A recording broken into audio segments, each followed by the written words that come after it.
నిన్న కూర్చున్న గంట కూర్చున్న వాక్యం మనకు వస్తుందండి కాలం. దేనికోసం టైం వేస్ట్ చేసావు నువ్వు? దేనికోసం వేస్ట్ చేసావు? నిన్న మీ అవసరాల కోసం మీరు తీసుకున్నారు, మొన్న ఏం చేసుకున్నావు? నీ కాలాన్ని. అంటే నీవు ఒక గంట కూర్చుని దేవుని సన్నిధిలో దేవుని వాక్యం, దేవుడు ఏం చెప్తున్నాడు అని వినటానికి సమయాన్ని ఇవ్వను నీవు దేవుణ్ణి ఎలా ప్రేమిస్తున్నావు? కుటుంబాన్ని ప్రేమిస్తానికి వాడుతున్నావా?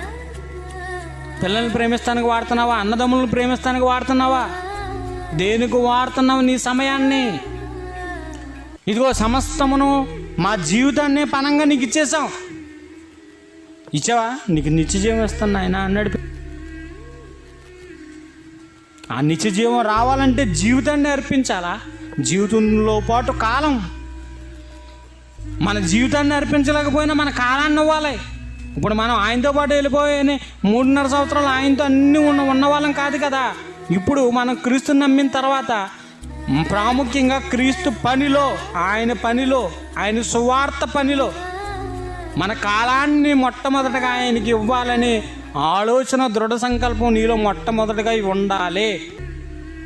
మనం ఎన్ని పనులు చేసుకున్నా ఆ సమయానికి వచ్చి దేవుని వాక్యం వినాలనే ఆలోచన నీలో లేనప్పుడు నువ్వు ఎలా దేవుణ్ణి ప్రేమిస్తున్నావని నువ్వు అనుకుంటావు? చెప్పండి.